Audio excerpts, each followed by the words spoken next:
And I want to go through a few introductions tonight. Peggy McAvoy is our Assistant Superintendent for Operations. There she is over here on your left. Peggy will be speaking shortly. Lucy Morello is our Director of Capital Projects and Planning.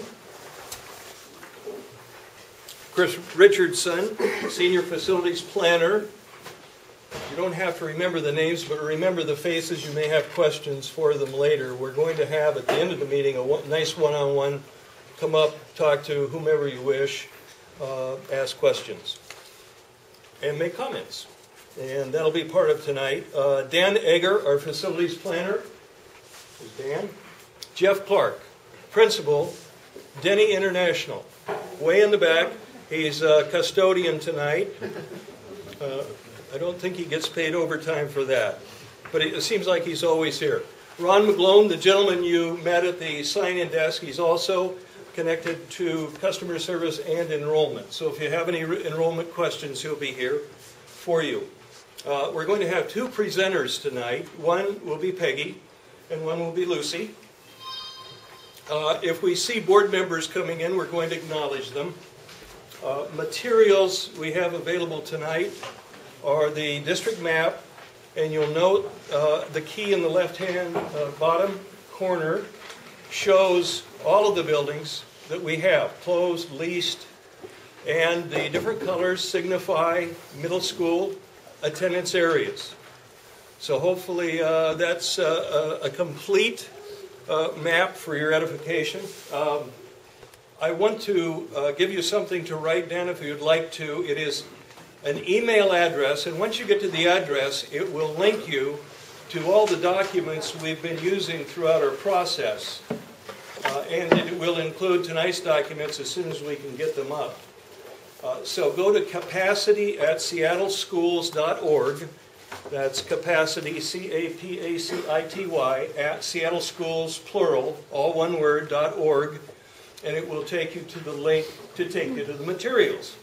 And these materials go back from, September, when we first started putting together a lot of documents. I'd also like to introduce to you tonight the FACMAC members. FACMAC, would you please stand? Now, FACMAC sounds odd, but it was perfect. Facilities and Capacity Management Advisory Committee. There will be other FACMAC members at our different meetings this week, but Peggy will talk a little bit more about that, but they have advised us, will continue to advise us during this short-term capacity management evening, and then on into next year as we get ready for the intermediate, the next few years, and the long term. So this is a integrated, seamless transition, but right now we're focusing on what we need to do for 2012-13. The other materials, you have question cards at your table, so if you would please fill them out during our presentation. Raise your hand, we'll come around and pick them up, then we're going to sort them, categorize them, and we will read a lot of the sample questions. Hopefully we can get to most of them tonight and answer them for you. Let's see. Then at the end, we're going to have a group discussion and individual discussions after the group discussion. We'll talk more about the group discussion a little bit. So a little later, you're going to get a rating sheet. This rating sheet is blue. It's legal size. We're going to hand it out to you, and we're going to ask you to fill it out. Different possible solutions. Peggy will talk about that for the 9 different middle school areas. What can we do at each school, at least middle school attendance areas, and more later, but you will be getting a rating sheet. And I'm sorry for the folks who don't have a table, but I think you'll be able to mark it up. Then, ground rules for tonight. Please be respectful and raise your hand at any time to submit your question card so that we can pick it up. Well, thanks for coming, and I'd like to now ask Peggy to come forward and talk to you.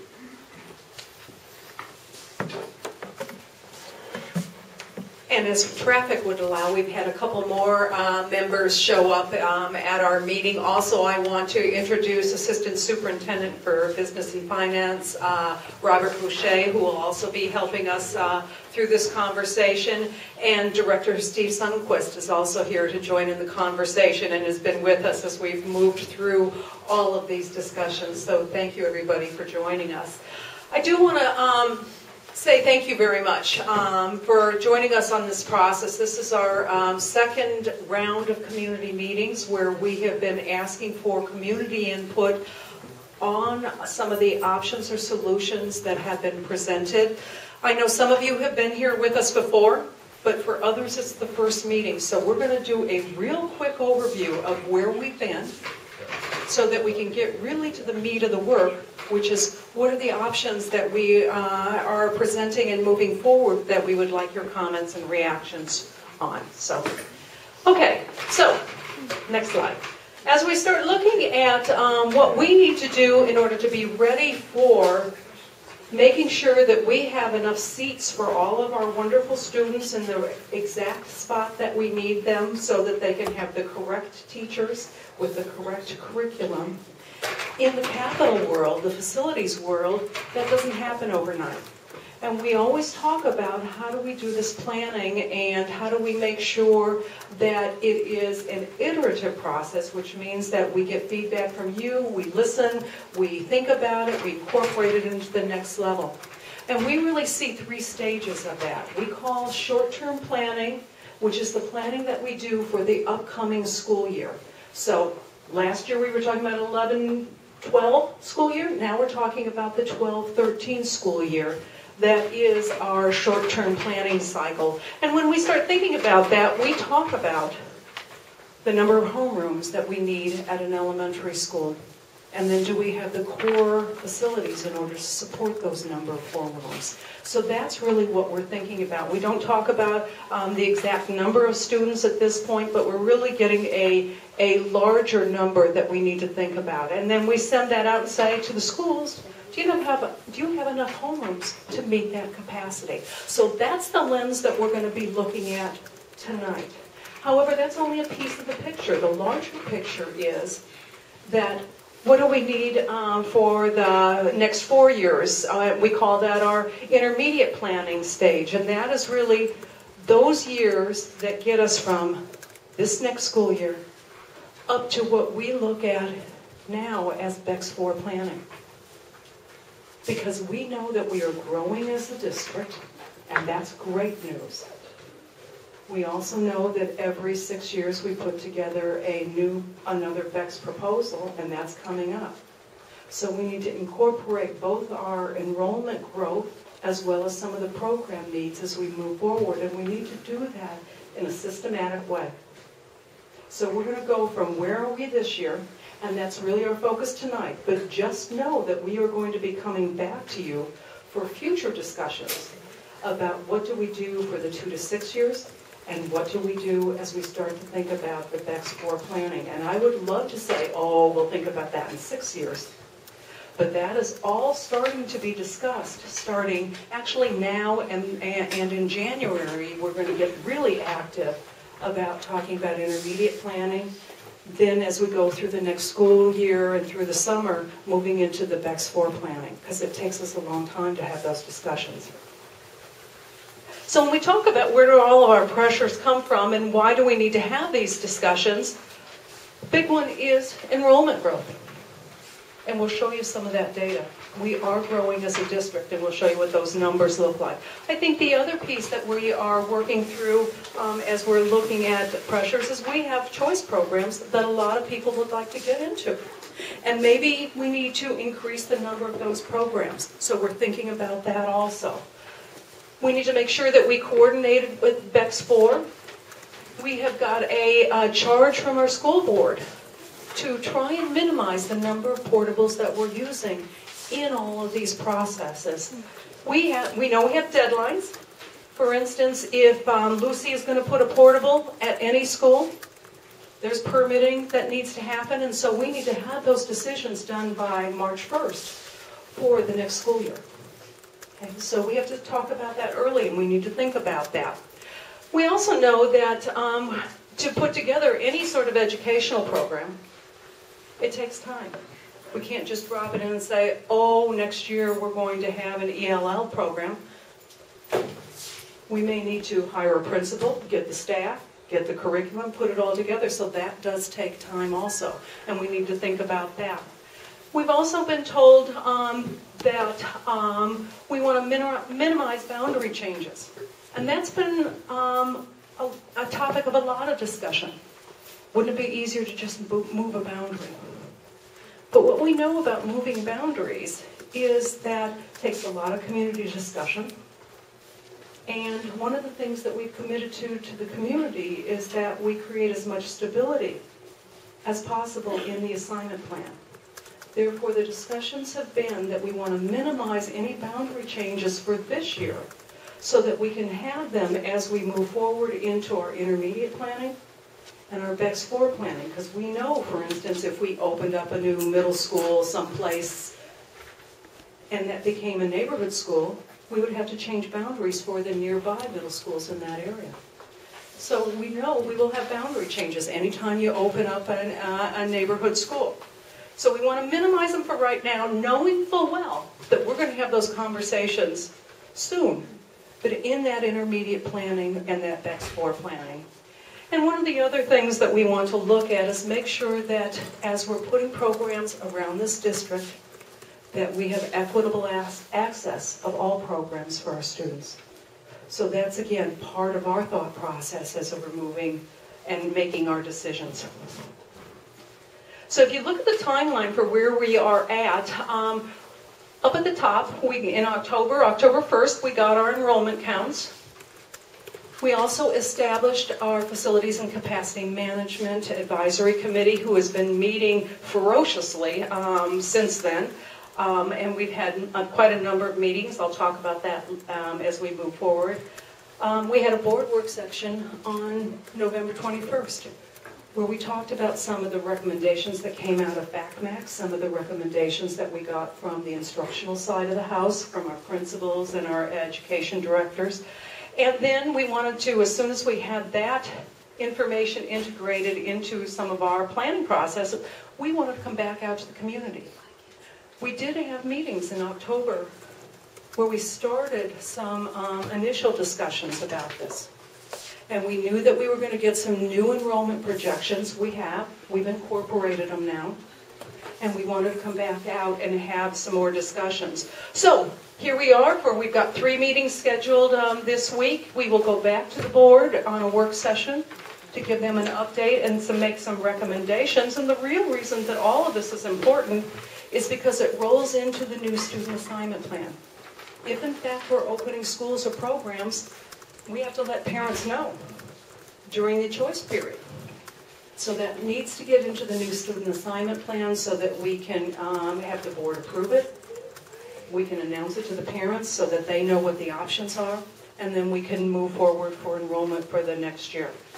We are hoping that we're going to target open enrollment earlier than we had last year. We're hoping to have open enrollment for February 27th through March 9th.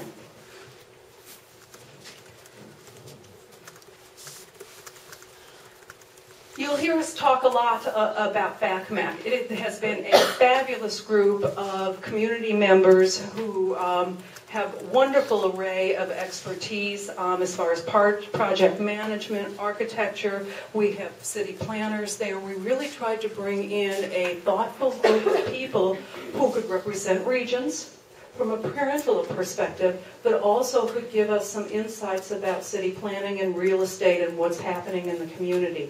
And again, they're going to be with us for the long haul here. Right now they're focusing on short-term planning, but they will also be helping us with intermediate and long-term planning. And we had 6 of the members here, but there is 30 of them who attend our meetings and who have been participating in this process for us.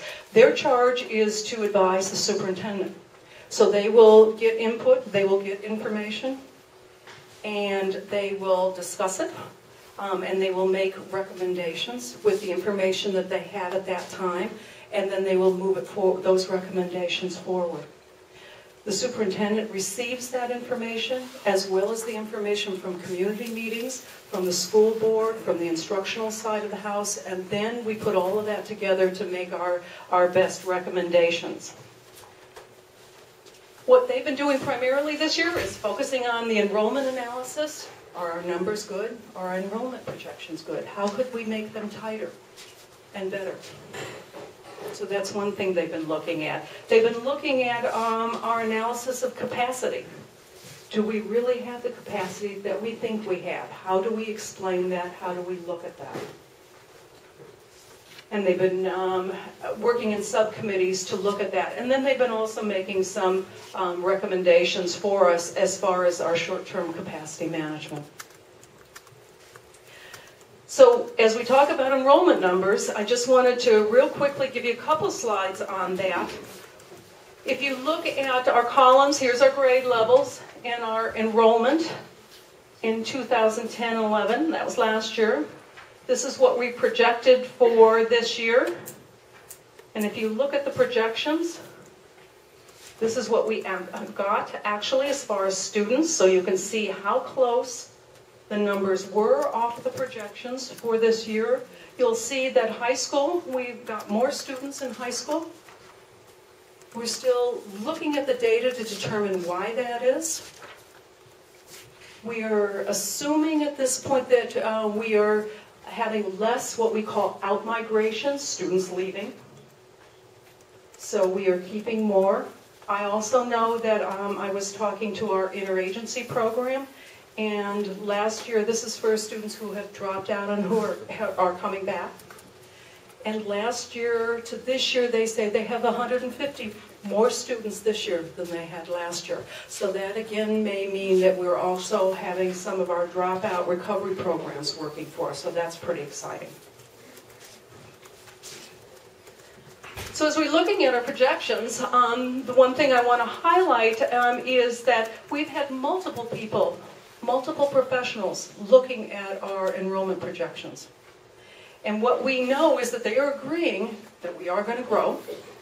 So that's the good news. How fast that growth curve is a little bit different, and we will be modifying our projections here in February based on our new Enrollment 1 count. It takes us a little while to work that data, but you can see that there is a gradual increase. So we do believe that as we move towards BEX 4, we will need to have additional buildings to meet that need, and that's good news. So how do we make sure that we have enough space for all of our students? We have a toolkit. Some of them are construction options to meet those needs, and some of them are non-construction options. So let me walk you through the non-construction options before I hand it over to Lucy. In order to manage this, we've got identified 5 different non-construction solutions. So we could, number 1 is changing our geographic priority zones for option schools. That's essentially the boundary that we wrap around any option school for who gets priority in order to attend that particular school. Okay, so we can just sort of shift that. Number 2, we could change our grade configuration, and you'll hear us talk about that tonight. There is some suggestions that, well, if we have elementary schools that are too large, perhaps we move the 5th graders out early and move them out. Oh, okay, so we're going to have some feedback on that. Good. That's why we're here. So but that's an option. Other groups have talked about, well, maybe we needed to move the primary, the kindergartners out before they came in. See, there's some Indians there. Excellent. All right. So that is one of the options in our toolkits. Programmatic changes. We could create some more option schools, like a language immersion school or a STEM school. One of the things that we know about that is that if we create those options, we don't always get enough students to actually deal with the capacity issues that are in a particular school. So if, let's say, we have 3 classes all of a sudden at 5th grade that we wanted, and we didn't have space for 3 classes at 5th grade at the neighborhood school, we would try to create an option school that would draw off 1 whole classroom. That doesn't happen very often. So it's in our toolkit, but it may not be able to solve all of the issues that we have. Number 4 is change elementary to middle school feeder patterns. So adjust the overcrowded school populations with capacity by the creation of a new middle school. And we've talked about how would we do that, what would that look like. And again, it's in our toolkit. Sometimes that works better in intermediate and long term as opposed to a short-term solution. And then we could always do minor school boundary adjustments. So we have a couple of schools that we think are really underutilized or under-enrolled right next to a significantly over-enrolled school. So just changing some of those boundaries might be possible. It's not a popular choice always, but there may be a couple times where we think that's really the best solution for that community. Okay? So those are our non-construction solutions. Hello everyone, I'm going to walk you through some of our construction solutions. Number 1, opening closed or leased facilities for fall of 2012. Currently for this fall, we'll be able to open both Old Van Asselt School, and that is the 1950s building. There's actually 2 buildings sitting on this site, but we'd be only opening the 1950s building, and Bowen, which is in West Seattle, which is currently closed right now. And then the other option are portables, and we can look at purchasing new portables, and then also look at the option of just leasing portables for an intermediate period of time to tie us through BEX 4. And as you can see, those are the prices there for leasing as opposed to purchasing. To give you an example of some of the atypical portable that we would be getting, they're not the old 1950s portables that you're used to seeing at some of the sites. These portables are more green portables. They're energy efficient with ample lighting and good sound insulation and so forth. Here's a couple of interior pictures of what they would look like. Our availability in opening schools, leased or closed, would be, as I mentioned before, for 2012-2013 year, we would open Bourne in West Seattle, and then also Van Asselt in the southeast Seattle. For 2013-14, we would look at possibly opening John Marshall, Fairmount Park, and Columbia. Target, what is our goal? The targets include developing a short-term capacity plan immediately. Time frame is October through January, in which we'd be going to the school board January 4th and January 18th. Implementing this plan with 3 objectives in mind: minimizing boundary adjustments prior to BEX 4 planning, increase use of existing underutilized facilities, minimize our use of long-term portables. That's where we get into possibly leasing portables to tie us over to BEX 4. Beginning development of our long-term capacity management plan, that is BEX 4. We would be really diving into this in January and working through September of 2012 and going to the school board for approval in October of 2012 for our selected projects. earlier time frame for open enrollment too. We're trying to move the open enrollment time frame up, and I believe we'd be doing that this year. Filters on the way to the targets, instructional filters, student academic needs, considers promotes equity for high poverty students, meet time frame constraints associated with program changes. Some of our programs take a while to plan. Some of the longer planning efforts would actually would have to wait for the 2013-14 year. Supports instructional best practices. Core facilities are adequate to support. If we're placing portables at the site, we want to make sure that our core facilities can support them.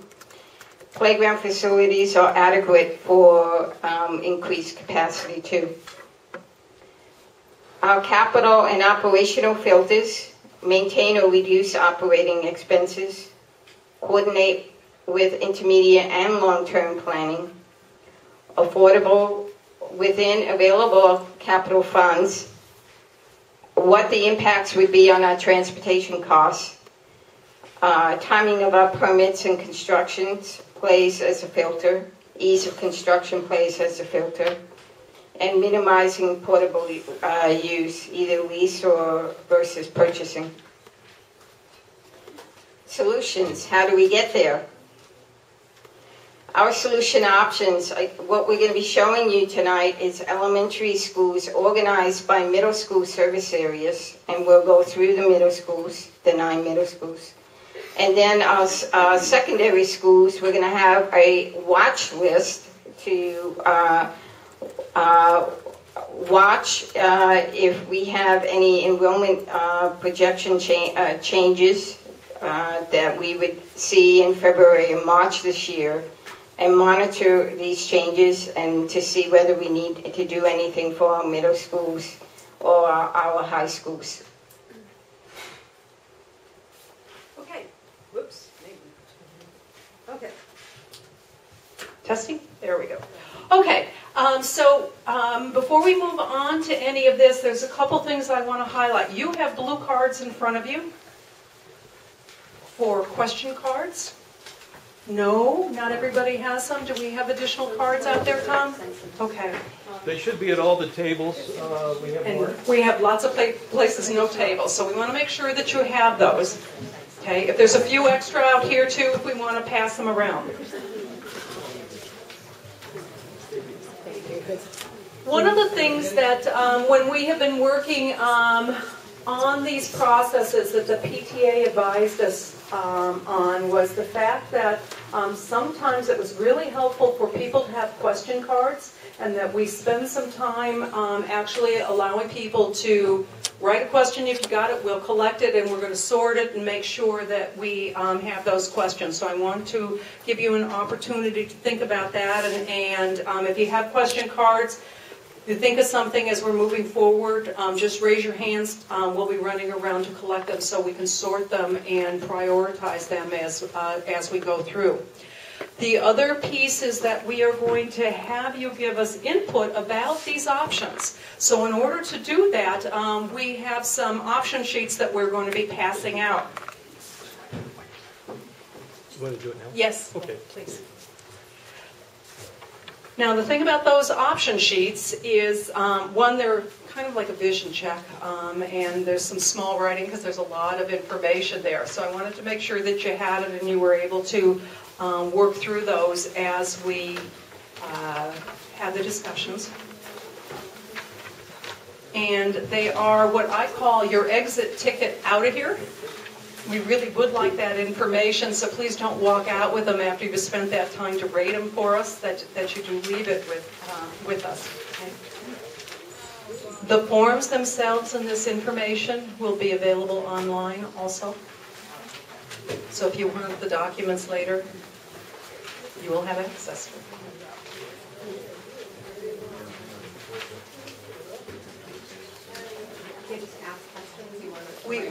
Yeah, write them down to start with, and then we will have a discussion time where you can ask questions also. So we're going to do both.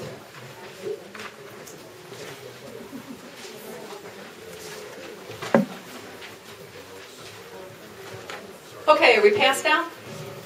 Excellent. So we're going to just go through the different service areas in a standard way. But before we do that, I'm just interested, could you raise your hand if you're in your family is in the Denny service area? So we can see who we have here. Okay, thank you very much. How about the Madison service area? Anybody from Lafayette? Okay then.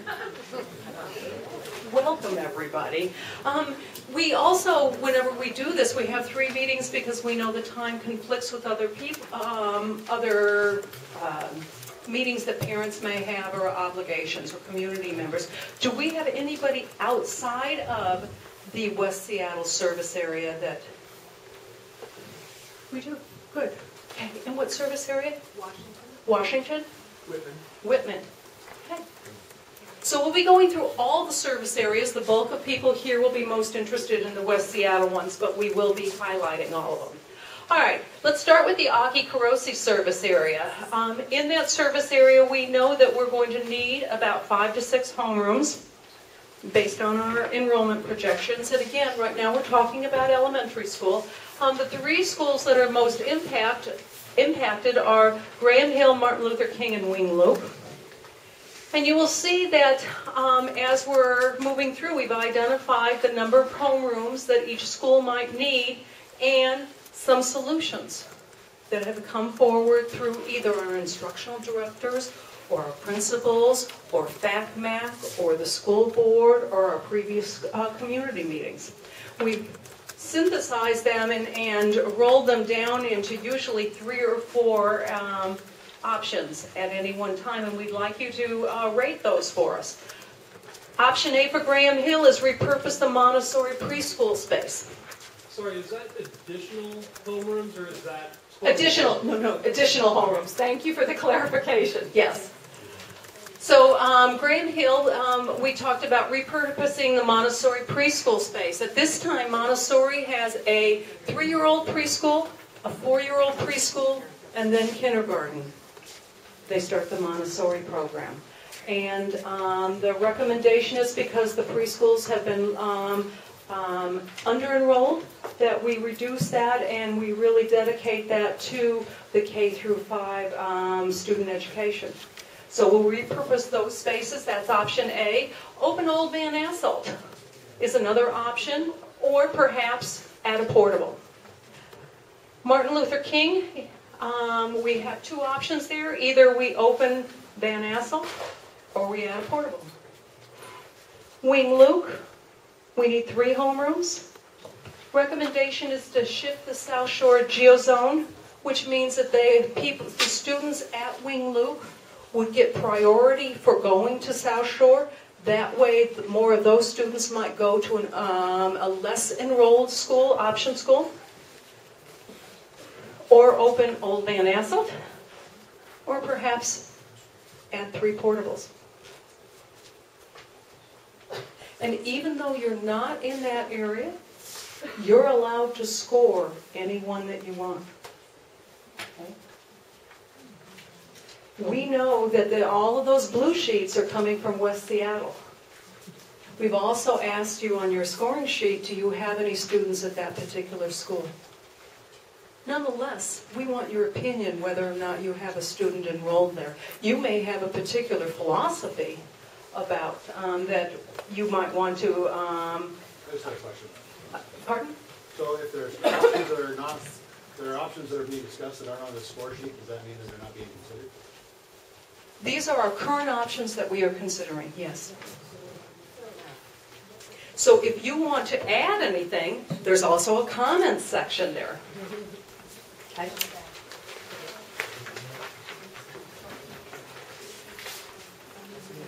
And the ranking for that is, and I don't have a sheet in front of me. Can I borrow your sheet? Thank you. Is 4, you strongly support option. You moderate support is 3, 2 little support, 1 no support. And if you have no opinion, it's okay to leave it blank. So, I'm sorry, just for clarification, if Yes. there was an option that was presented before and it's not on the sheet, is it completely no longer an option, or is it could resurface and become an option, or are these the only options that will proceed from this point? That's a good question, and I don't know if everybody heard that. There were some options that perhaps came up at other community meetings or at the Facilities and Capacity Management, FACMAC, or with the school board, and at this point are no longer on this current list. The question is, could they resurface? And the answer is, this is an iterative process, which means we are taking all feedback, and if there is something that has been removed, unless it's been removed because there is a fatal flaw, there is just no way we can do this, then it's always something that we will bring back and talk again. So please give us that input. Can I ask these folks that are articulating an alternate plan to explain what it is that you heard? What did you hear, Kristen? Moving fifth graders to Madison. Say again. Moving fifth graders to Madison a year early. Okay, so we'll get to Madison. Right now we're only doing Aki-Kurosi schools. But not all schools have that option. Right. Okay, so this is only if you're in the Aki-Kurosi service area. These were the options. All right, let's go to the next one. Mercer service area. And essentially you can see they need a total of 3 homerooms, we believe, at Hawthorne, Kimball, Maple. You have add a portable, or you open Van Asselt. Those are our 2 options for there. And you'll notice that we have not specified what program we would put in Van Asselt for these particular region. And that's because at the community meetings, we never got 100% clear indication. So we want to make sure that we have the opportunity that people can give us that feedback. There was some discussion, is it open in neighborhood school, which would cause rebounding? Or is there a particular program that they think would be successful that they want in that area? So we are making sure that we're providing that opportunity for additional input to us. And also, as you notice, for the Aki-Kurosi area and the Mercer area, it is really 2 service areas that are being, would be serviced to use Van Asselt. Okay. I think some people will be interested to the Denny service area here. So we have 3 schools that we are identifying that need additional homerooms, to the total of 6 in this area. 2 at Arbor Heights, and you will see there are 4 options on the table there. Option A is open Boren, move kindergarten classes to Boren. Option B, open Boren, move 5th graders to Boren. Option C, open Boren, use it as an interim site for Fairmont Park STEM option school. And then also, one of the things that has come up is consider starting a Montessori program. And if we did that, it would probably be kindergarten through 2nd grade just to get the program started, and then we could grow it as we brought it into the community. So we're adding that to option C. Option D, add 2 portables. For Rocks Hill, we need 1 homeroom, we believe. Open Boren, move a kindergarten class to Borden. Does look repetitive here. B, open Boren, move 5th grade to Boren. C, open Boren as an interim site at Fairmont Park STEM option school. Same considerations related to the Montessori program. Or D, add 1 portable.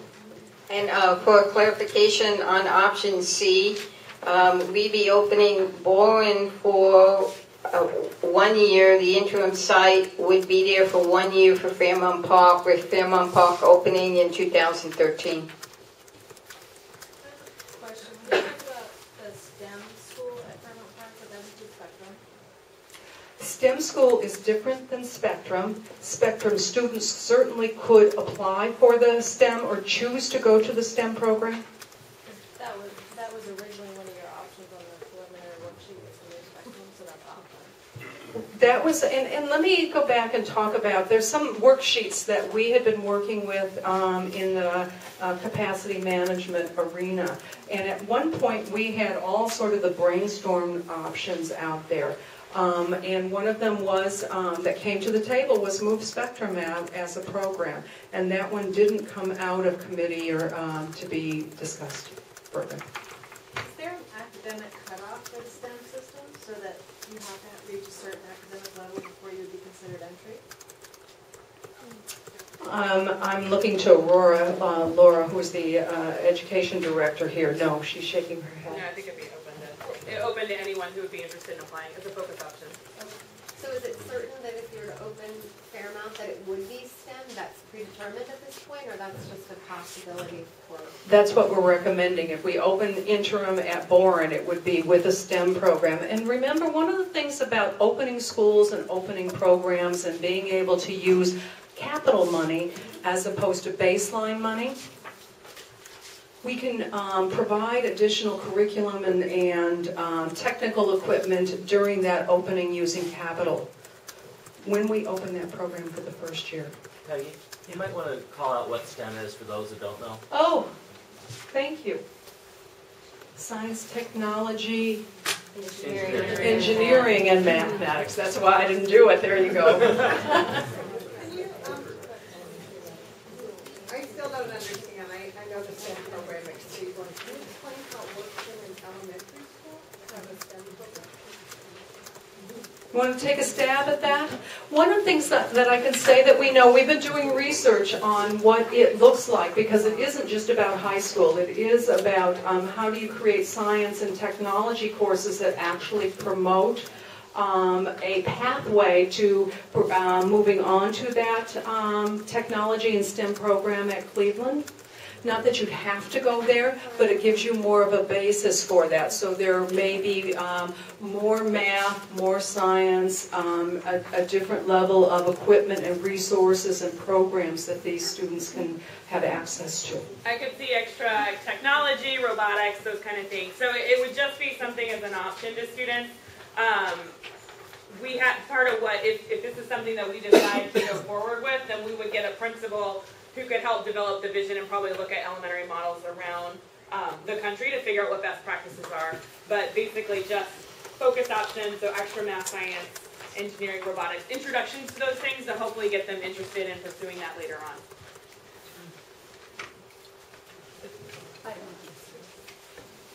Go ahead. I'm trying to follow this, and I know I missed the step at the beginning, so perhaps you went over this, but as you're going through this, you see a repetitiveness to the solution options. You know, you're only talking about opening Boren. Is that when I see one of them that looks like an interim site for options A, B, and for A and B, it just says open Boren. Are you planning to leave Boren then as a school with a program there? And I don't understand why we would just be moving kindergarten and fifth grade. So if you could cover any of that. Right now, the open Boren, move fifth graders to Boren is for 1 year. Remember, we're talking about a 1 year solution at this point. And then the next year they move on to their middle school. We are hoping then. Kindergarten. No, for fifth graders, if we're talking about that. For opening Boren and moving the kindergartners there, we would move them back to wherever their neighborhood reference school is, and hopefully during that intermediate term capacity management planning, we've resolved some of the other issues. So you might have 3 schools with a kindergarten there and... Yes. Sorry. Yep.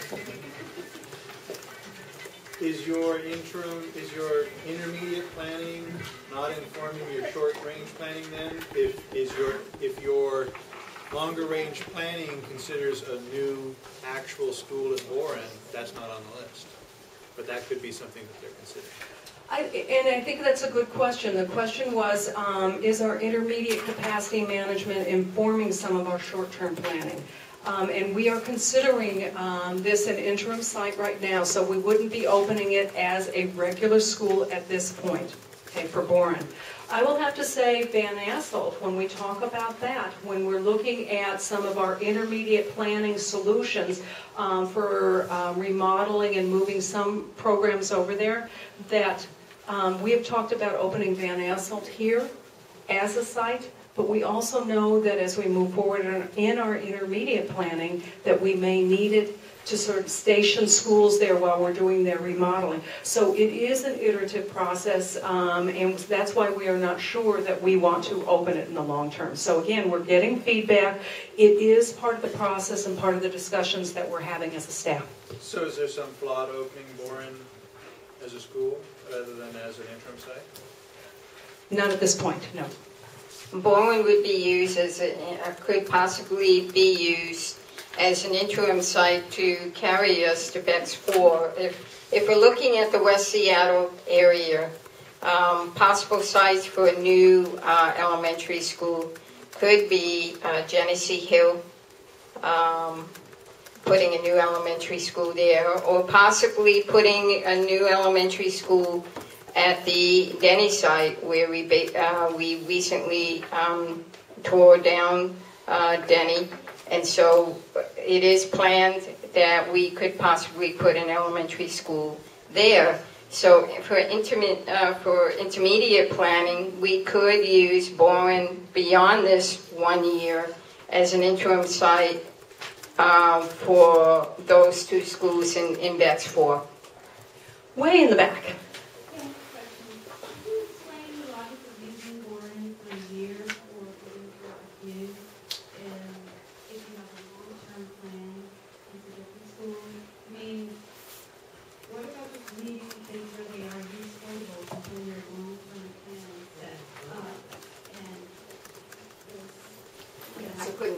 Yeah, I'm hard of hearing, so I couldn't, I don't understand the board and why use that place for a year.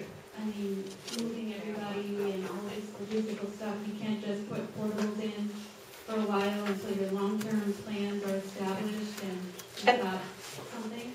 And that's one of the questions that we're coming to you as the community to weigh in on, because you will see that in any school, we've also said, or do you want us to consider putting portables at the site? So you certainly could vote on that if that is your preference. What's the logic behind moving people, kids to Boren for a year? Why? Why do it? There is been some community belief that we shouldn't be spending any money on portables, that we are better off utilizing underutilized buildings as opposed to adding portables. And, and so portables, we could just lease them and tie us. We could use the portables as an interim to tie us to Bex 4 also. So when you see portables there, it doesn't necessarily mean permanent. It also could mean tie us to Bex 4 until we're able to place a school at the Denny site or the Genesee Hill location. I think one of the other considerations is that, anybody here from Schmitz Park? A lot of kids in portables there, and so the question is, could we even add any more portables and still have the facilities, the core facilities, to support those students? So that might be another reason why we would say, let's think of other options, and the community may want to weigh in on that.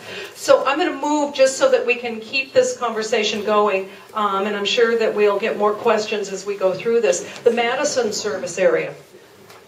You can see that we have 3 schools to discuss there. Gatewood needs another homeroom, and the question is, should we open Boren and, just like we had in previous options, use as an interim site for Fairmont Park STEM option school? Hopefully enough of the students might select that as an option, or add a portable.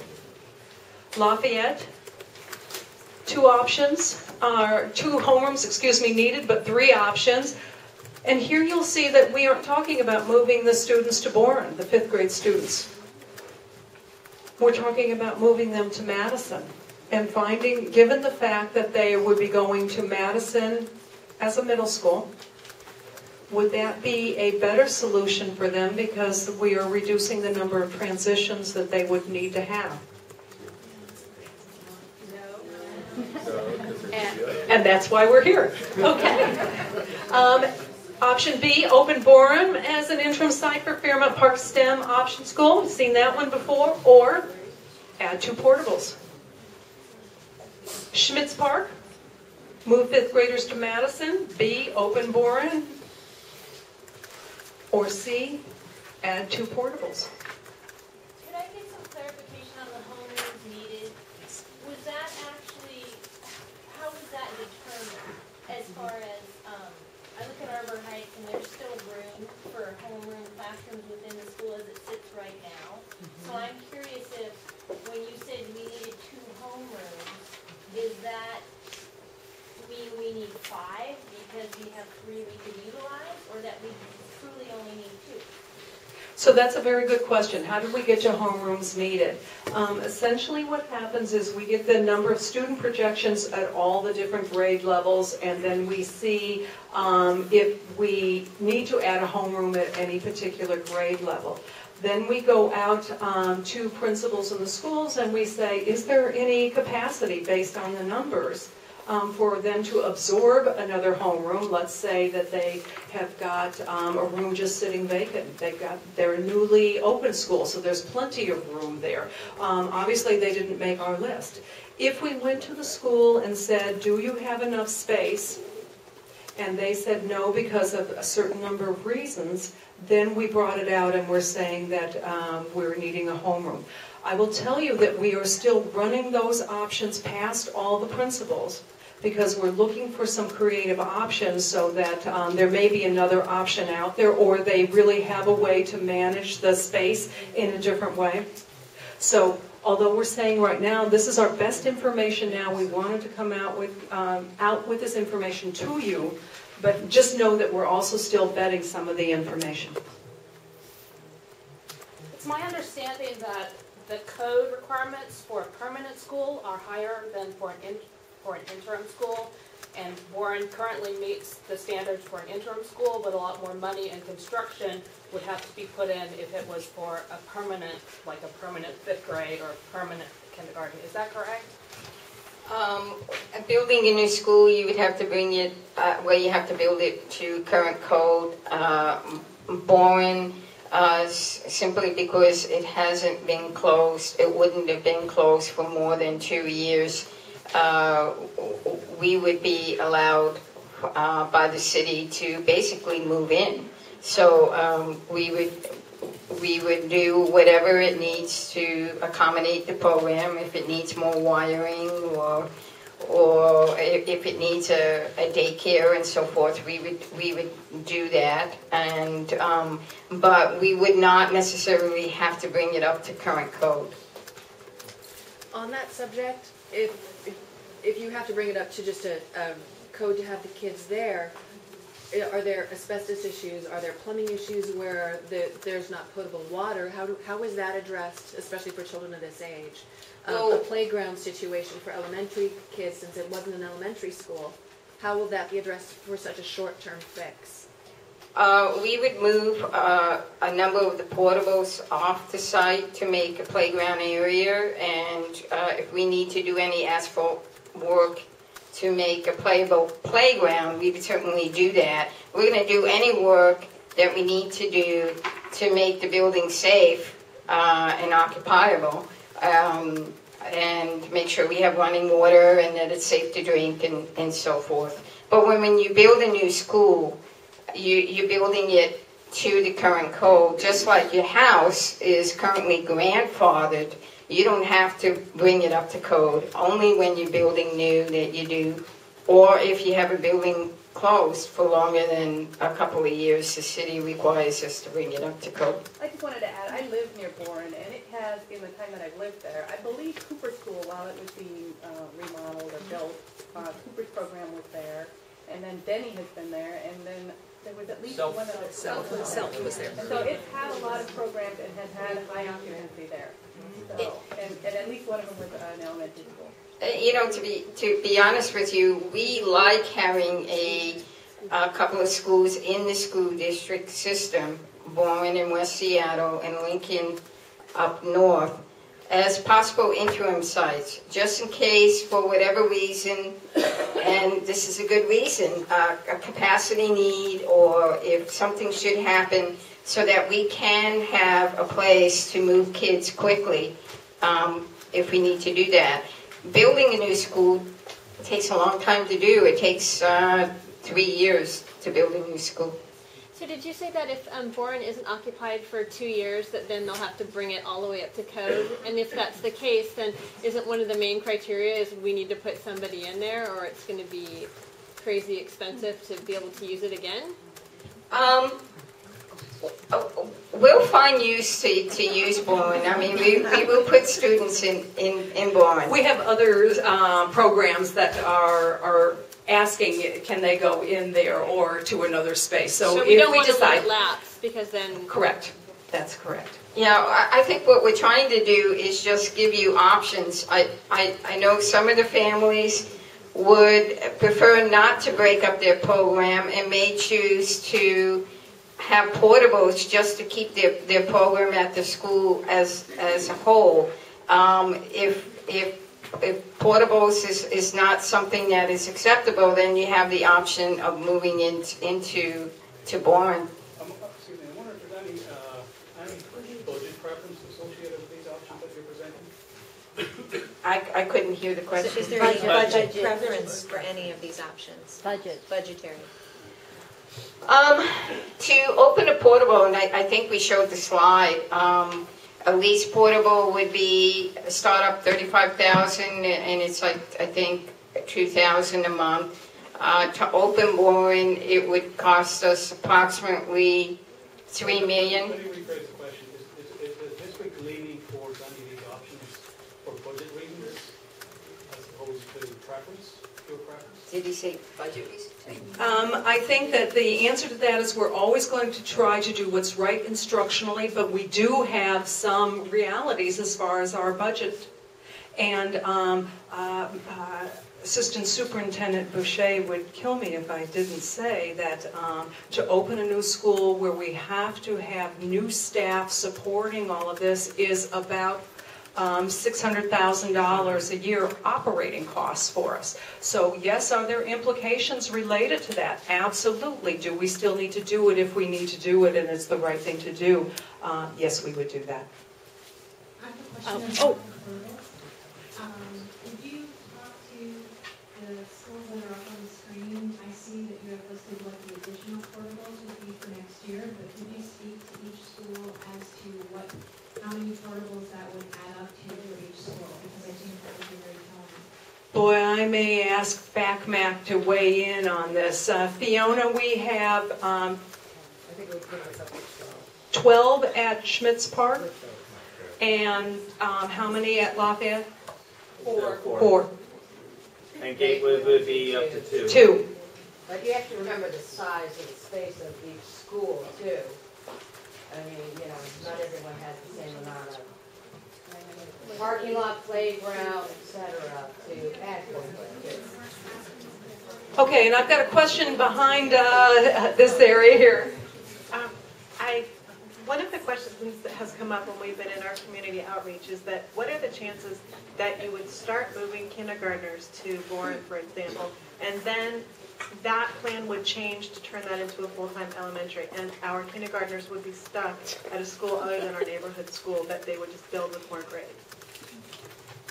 Okay, so that would happen in, I guess, my lens, and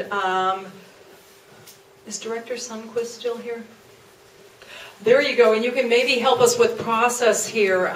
So the question is, if we moved kindergartens to Bourne out of a reference school, and then what is the likelihood that we would do boundary changes perhaps, and then those students would then become students of another newly opened school, and therefore you may have split your kindergartens from... We wouldn't do a boundary regroup. We wouldn't do a boundary regroup. We would just start a new school. So you'd start with kindergartners, and then you would just build up that and add more.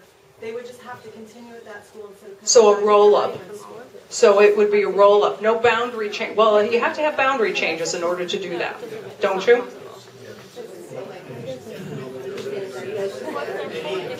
Hang on. Theoretically, any of these options are possible. You could find a situation in which if the school board changed its tack in the middle of this interim period, let's say before 2015, you could find kids and families stranded and dealing with issues like that.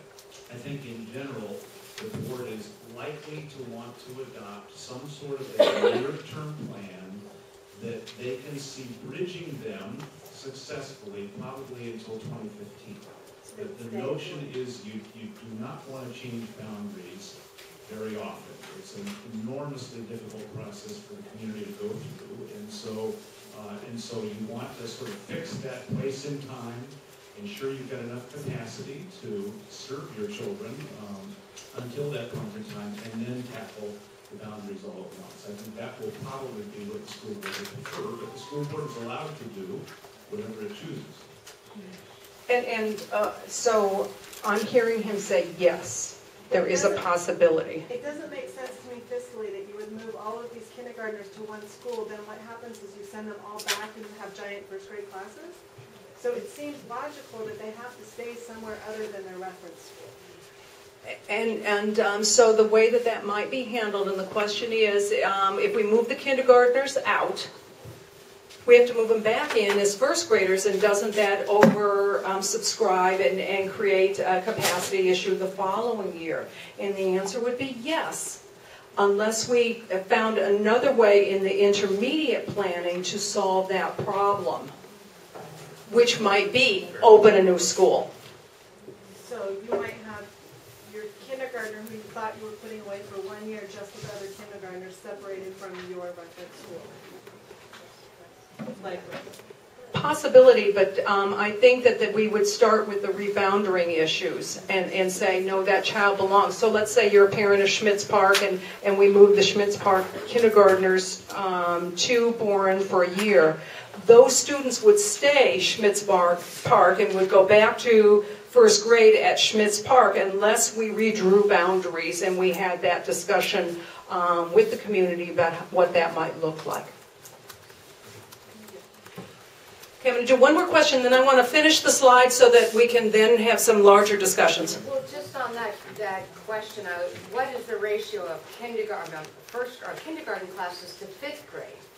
Because with the idea of all kindergartners went to this pre-K learning center, equitable draw, all of West Seattle down there, they come into 1st grade, but the 5th grade, they're rotating. Does that not make sense? So I guess the ratio, that's what you have to know. So one of the things that we had talked about was an early childhood center where we brought all the kindergartners together at one school. Okay, I see some people smiling. Can you imagine that many kindergartners in one place, and who would be the principal of that particular program? But one of the things that we found in looking at instructional best practices was that really when you have an early childhood center, it needs to be more than one grade level. And so that wasn't recommended by the instructional side of the house. Okay.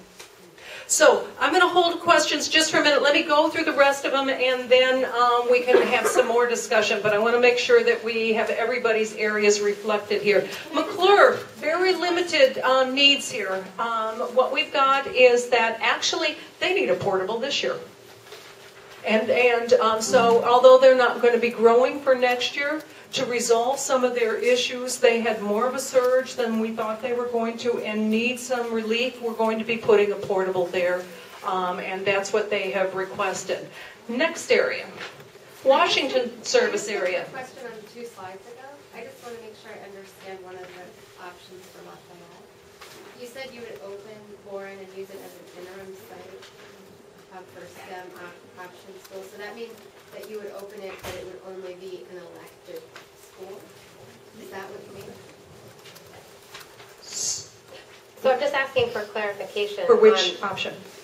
Under Lafayette, you had 3 options, A, B, C. So B is open Boren, use it as an interim site for Fairmount Park, STEM option school, and also consider Montessori. So if that is something that we support, or if I want to know more about that, does that mean that you would open it and people from Lafayette would then elect to go to Boren? Correct. Okay. So yes, it's an option school. An option school means you make the choice as a parent. So it's a choice as a parent. Nobody is being forced to move into this school. Correct. Kindergartners, 5th graders, no one. Correct.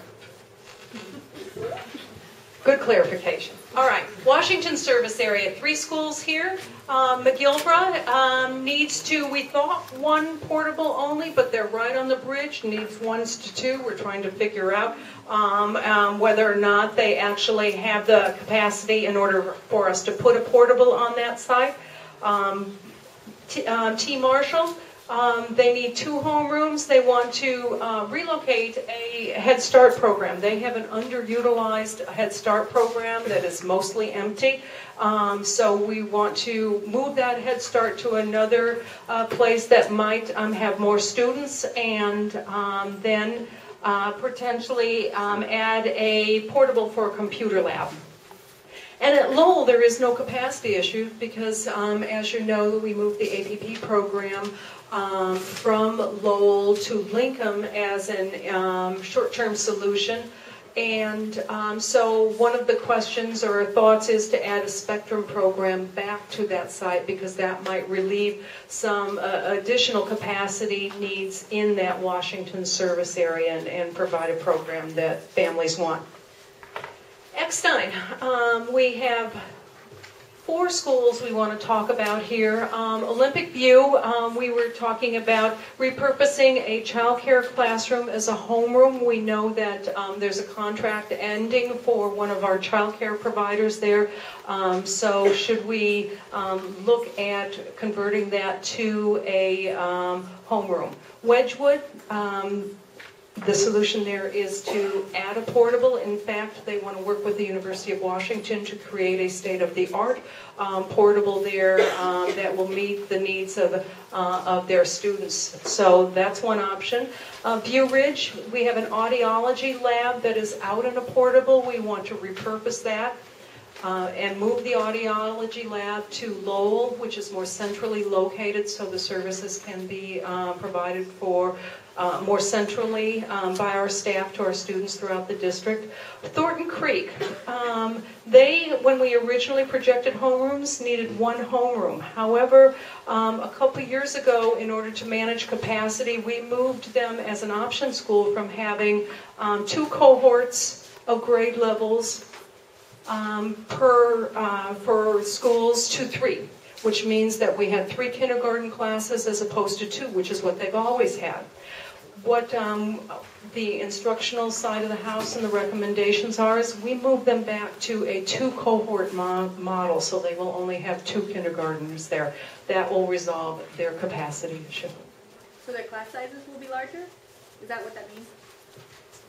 Will their class sizes be larger? Is that how that works? No, their class sizes will not be. It's an option program so that we can actually limit to the number of students that they can have. But I think that brings up a good point. Where do those students go? And so that's one of the reasons why we wanted to create more space at View Ridge and some of the other schools that might potentially capture those students. I have a question way back on Hay. You don't have to go back there. But at Hay, you made a comment saying that you might put a portable in this year. But you had said something about portables needing permits. Do some need permits and some don't need permits? No. This year meaning this coming school year. Oh. Yes, so it would still have to go through the permitting process. Yes, unless we're repurposing a current portable. Thank you. Hamilton service area, John Stanford International needs 2 additional homerooms. We've got 3 options there. We can convert a music room to a classroom. B is determine if child care room can be repurposed as a homeroom. We're not sure that's possible, but we're still looking into it. And C, modify the boundaries between some of the schools that have some capacity there. Whitman, 3 schools there. Adams needs 2 homerooms. Change geozone for Salmon Bay. B, review schools linked to Adams for ELL, English Language Learners Services. So some of those students, instead of going to Adams, may go to View Ridge then. And C, add 2 portables. Loyal Heights, they have a portable that could be repurposed. And Whittier needs a homeroom, and explore the use of the room being used by a private pre-K provider. So as you can see, we're looking at the total number of homerooms that we need is anywhere from 30 to 32, depending on where some of the numbers fall. Again, we'll be looking at our projections again in February, making sure that we've got everything. We'll go into open enrollment. We may get more students. That may change what we're projecting as we move forward, so that's something that we're trying to create plans for. In some of the options, what we are looking at is if we totally minimize the use of portables, we could probably get down to 4. If we use the portable solution, we're talking about 27 portables. And again, we don't think that it'll be an either or, it'll be somewhere in the middle. We think that's where the community and the school board will land. The other thing we want you to be aware of is that we've got schools on watch lists. Washington, Mercer, Eckstein, and Hamilton, as far as middle schools, are tight as far as capacity. Whitman also, although they have some portables on site that we probably can repurpose and look at using, but we just wanted you to be aware of that. And we'll be looking at that information in February when the projections come out for our middle schools. And then for high school, Garfield, Franklin, and Chief Sealth are the 3 schools that are currently at capacity. Is that what watch list means? What does watch list mean? What does a watch list mean? Watch list means that we're going to be looking closely in February when the projections come out, because they are very, very full, and the principals as well as our FACMAC, our advisory committee, is saying that they think that we're very close here on capacity. But it's literally overcapacity at Chief Sealth. I mean, that's the numbers. Those are the numbers. So how do you deny that? Well, I think that right now that we have met the surge, the question is about Chief Sealth, and the students are in classrooms. One of the things, the reality at Chief Sealth right now is that not every teacher has their own classroom. They're actually having to share classrooms in order to meet the needs of the students. That is not considered ideal. However, it still is considered, obviously, a surge. So we want to make sure as we go in for next year that we don't lose that, and that we are watching to say, how do we meet the needs for this next year? What about, since Sealth is right by Denny, are there classrooms available at Denny to help Sealth just for this year? We will be looking at middle school and high school options in February. So again, as we've done for elementary schools, we'll be looking at all ways to solve the issues. Some of them may be good options, others may not be the way that we want to go. So we'll have those discussions at that time. Will there be public meetings for those at that point for high schools, or is this the forum for that? The question is, please give us your input if you're concerned about it now. Okay, because I think that as we move through, the question is middle and high school concerns. If you have suggestions, options, or concerns, please note that for us right now. Because when we start talking about capacity and the numbers, there'll be a process for us, but it'll be primarily administrative and working with the staff as far as solutions at that time. All right, now I want to honor, because we've had a lot of questions and I really haven't honored the process here, that we have got some questions that came up on the cards, and we want to make sure that we work through those also.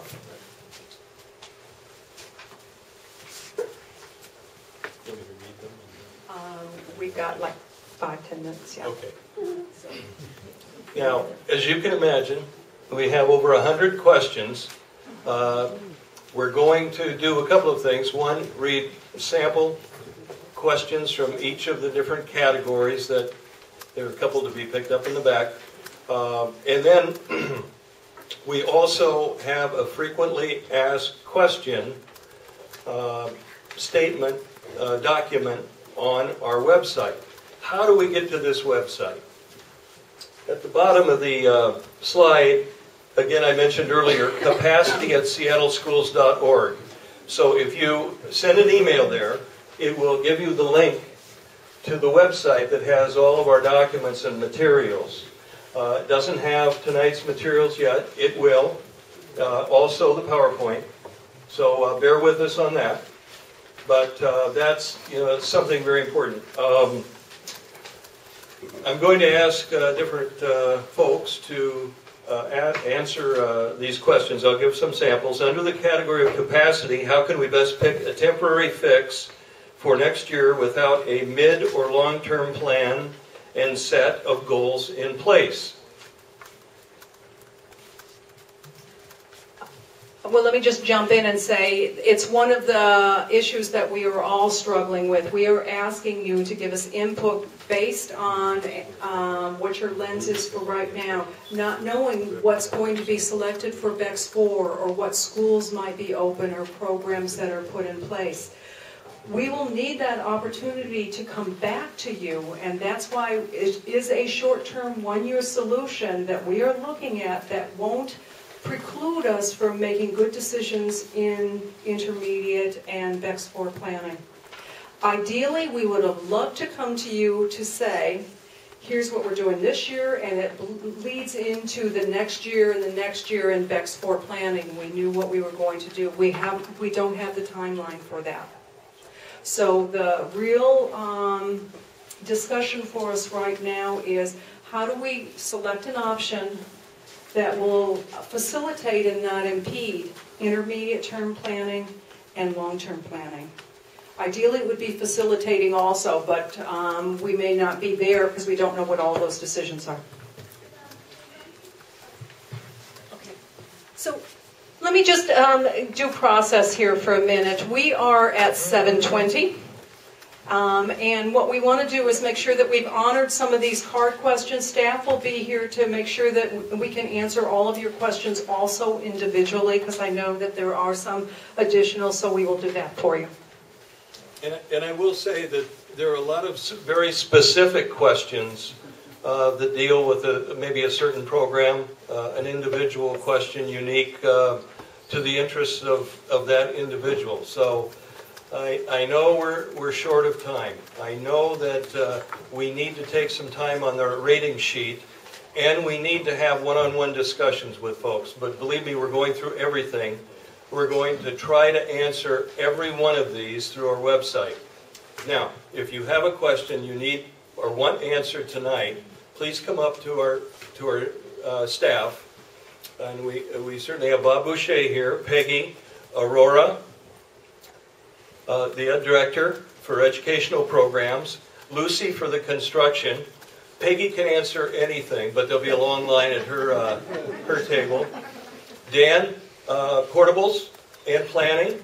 Chris, planning of any notion in terms of construction and capital projects. Lucy, capital projects. Me, I just talk.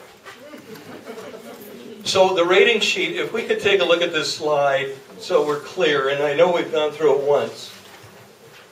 Strong support. So if take a look at the first one, Graham Hill.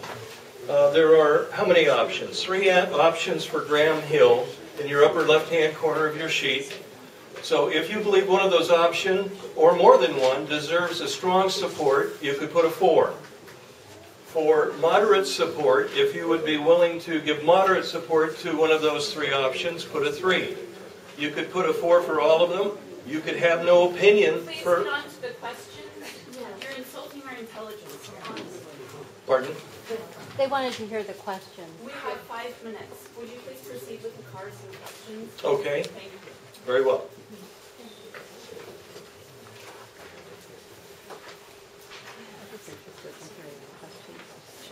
Okay, so I'm looking at questions related to Boren. I'm looking at, does Boren and can you put a playground in on that side? I think that we've answered that one.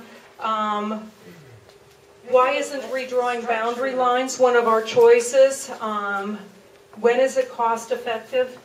I think that depending on how you want to value cost, it is a cost effective to change reference areas. The issue is timing. Can we get it done before we needed to go to open enrollment? I think, cost to the community related to having those very difficult discussions as we're making boundary changes, particularly if we're changing neighborhood schools, needs to be done in a thoughtful way, and we want to be able to do it in a planned sequence where we aren't doing it every year and making boundary adjustments every year. It needs to be very thoughtful, and it is our belief that we need to do that during intermediate and long-term planning processes so that we can show you what those options are, and then we can think about what is the boundary changes that we need to make those new programs, new school openings make sense for everybody. So that's the process that we're going through. Here's a question. How do I vote for portables and still show my preference for opening a new elementary school? The blue form only gives the option for a new school if I vote to open Boren as an interim. You can vote for a portable and right next to it write interim. And like I said earlier, and maybe we needed to really clarify that, voting for a portable doesn't mean it's a permanent portable. It could be an interim bridge to a new school in the West Seattle area. This question came from someone in the Madison service area. I also have another one that's a follow-up on redrawing boundaries.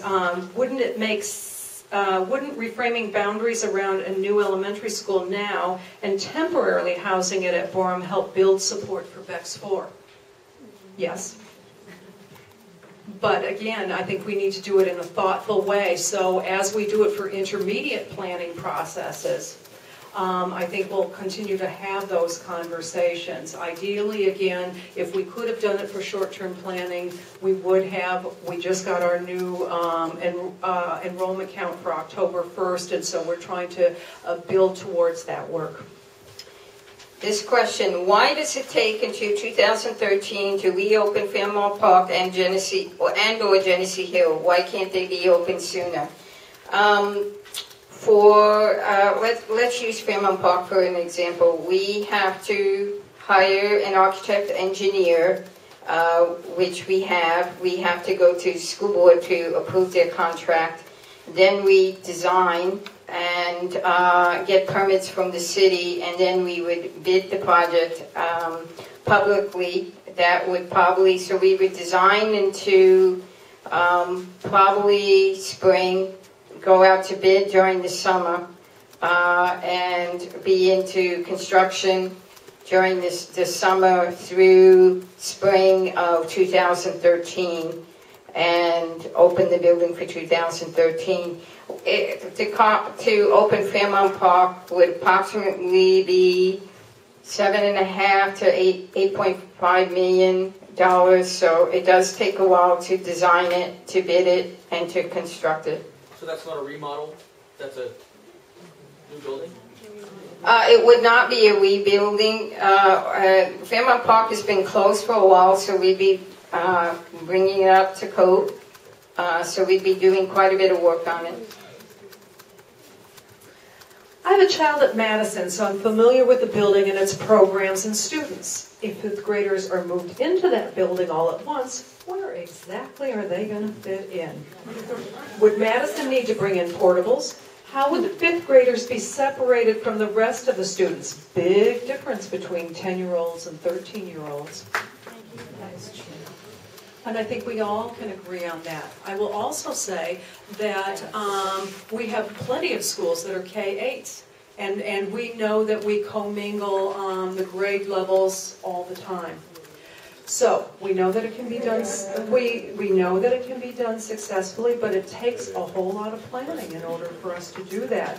Hence, we still have to start having those discussions. And I don't think it is in a fashion where we just sort of stick fifth graders into any class that's open. It needs to be very thoughtful, and Aurora and her team are would if that was the option that the community and everybody decided was best, they would have to have discussions about what does that mean? Does it mean that we have sort of the 5th and 6th graders together and the 7th and 8th graders together? How would we make this program work and what would it look like? So you can see we don't take any of it lightly. There's a lot of discussions that need to take place in order to do that. We do know that there is not enough room for all 5th graders in West Seattle, even in the Madison service area, to go to Madison. However, when we were looking at could we maybe move some of the 5th graders in oversubscribed schools there was capacity in order to do that. I'm not clear how this planning is different from the planning that happened 2 years ago when the boundaries were redrawn and schools were closed. Why should we trust that these solutions will serve us any better? How were we off by so much just 2 years ago? Seems like if we were going to the expense of opening a new school, parentheses, Fairmount Park, why not redraw to ensure students are allocated properly? STEM immersion, I can't read the writing here, STEM immersion grade moving if grade 6 moving if grade seems like expensive. Impactful solutions that are short term and more than likely to become long term.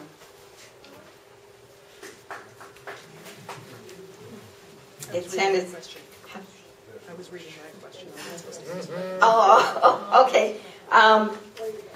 As far as the planning and the boundaries and redrawing them, I don't think I could answer that.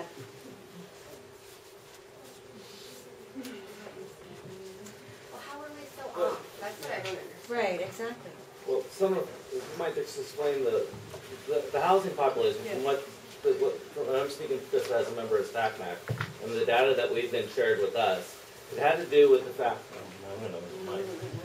I want the PowerPoint, because the PowerPoint really showed it. So there was a trend of housing that crashed in 2007. And if you're looking at our enrollment trends in the city of Seattle, we were pretty much flat. So there was a capture rate from kindergarten, from the time a student was born, or potential student was born, to the time they enrolled in Seattle Public School, we were capturing about 56, 57, 58% of that. And that was holding pretty flat year over year over year over year. So our capture rate was flat. At the minute the housing bubble crashed in Seattle, that rate started climbing. While in the suburbs, we saw that rate actually begin to descend. So their capture rate, people were no longer moving to the suburbs. And if you go to Kent or Tacoma, you'd see that their populations are actually declining. They're talking about closing schools like we were. So the housing, now we're at 63%. Maybe even higher of a capture rate. So we're getting a lot more of the student body that's in this area into our schools. And because in West Seattle particularly, we've had, I think the number was 1,600, Chris, what was the number? 1,600 new? Over 5,000 new housing units in the last 3 years. So 5,000 new housing units in West Seattle alone in the last 3 years. Is that something that was looked at though? No, they weren't looking at the building starts at that point. So they've hired Les Kendricks, and his name was showing up there, to help Seattle School District look at other ways of forecasting demographic data coming in. But the thing on the housing market crash, we'd never seen that happen before. So that was a brand new phenomenon that even if they had been watching that, they wouldn't have caught it for another. They would have caught it maybe last year. So it would have saved us maybe 1 year. I think I'm on PacMac, and I'm pretty sure that they did look at the housing starts during the last. I think during the last closing and change of boundaries, they were looking at housing starts because I know that was discussed. So it's mainly the capture rate, I think. Yeah, it's the in-migration, out-migration capture rates that we're looking at that have really changed. So I guess because that was my question, I guess if we're seeing such dramatic changes, then why are we looking at such subtle shifts?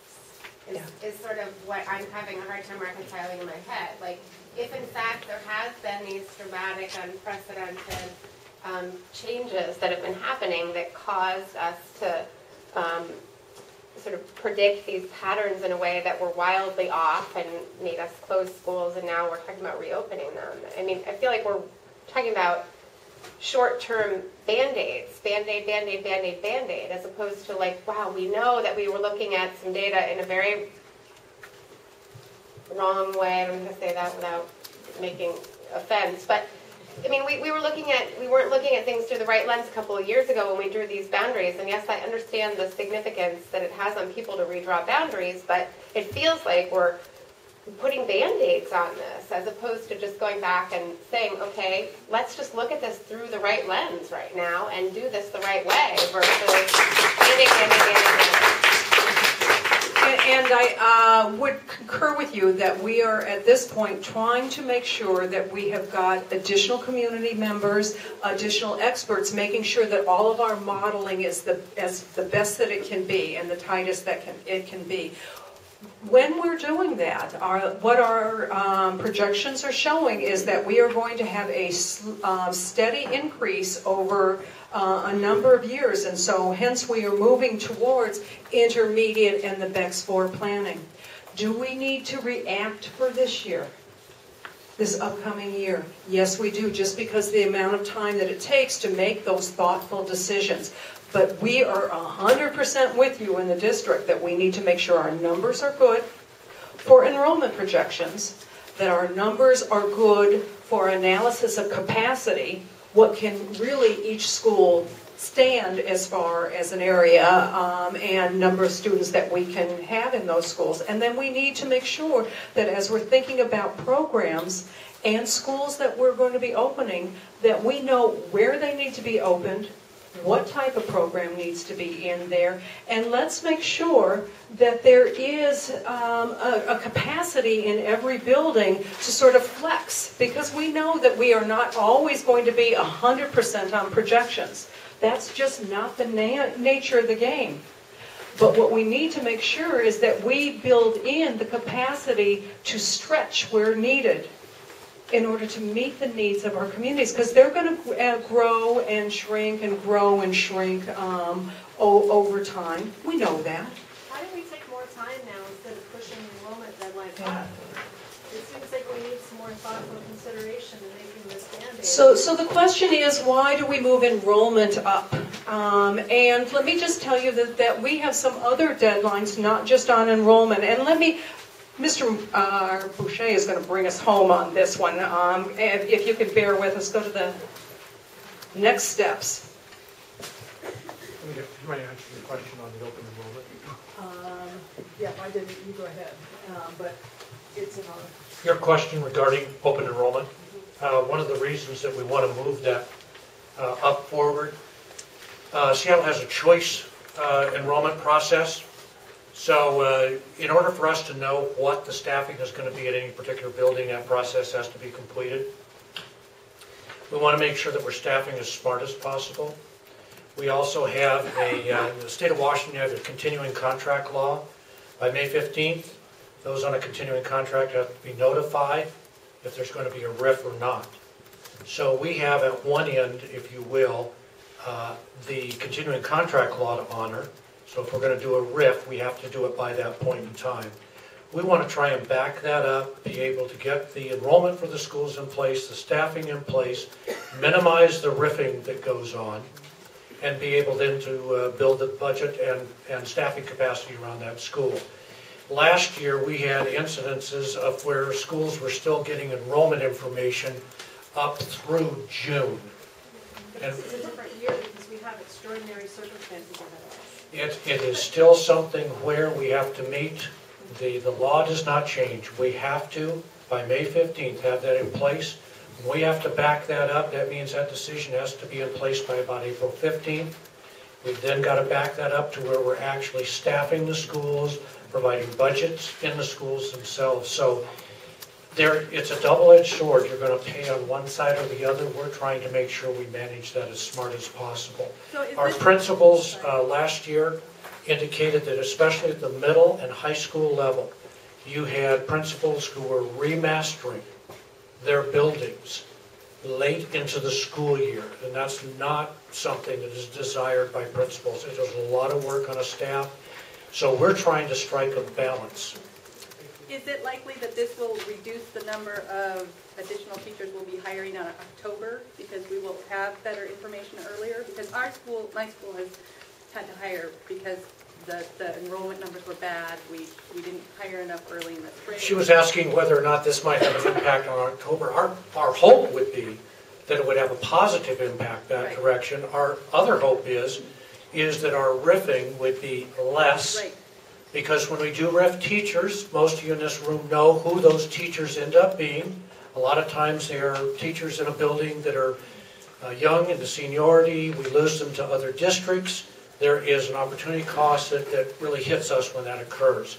So one of our goals was to also make sure we're doing our open enrollment in a timely manner. Just real quickly on next steps. All of the input that will be taken tonight, tomorrow night, we have another session on Thursday. We will be pulling together for our Facilities and Capacity Management Advisory Committee to look at. They have a special meeting this Friday. We are then continuing on. We have a board work session, several of them coming up. And our hope is that we are going to land with a plan fairly well in place by the 14th of December, when the board has a special committee of the whole meeting where they'll be reviewing the input from citizenry. Please, if you have things that you felt were originally on a document someplace that you saw that is an option that's not being considered, that should be brought back, we really need you to write that comment on the back. We'll be looking at these over the next several days. And then our next step is continuing to work with our school board in making sure we get a plan in place. Peggy? Any chance there could be a fourth meeting? These feel as though it's, any chance there could be a fourth meeting where really the community really gets a better chance to have a more open discussion versus sitting here listening to you, you're interesting, but because I just feel like a frequently asked questions section online is not that helpful to me personally. I would like to listen to more what these people have to say. But any chance that could happen? We will take the request under consideration. Given our short timeline, I'm not sure that's possible. So the one thing that I would like to say to everybody is, first of all, thank you for the written questions, but if you have a burning question that you want to make sure is answered before you leave, because you don't want to vote, you don't want to make a move without knowing that, we will stay here until we answer your particular questions. If you want to listen to those questions that come up for us, please feel free to eavesdrop on all of our individual conversations. And so with that, I want to say thank you very much for everybody for your input and for your conversations and for your questions. And we look forward to continuing this discussion as we move towards intermediate and long-term planning.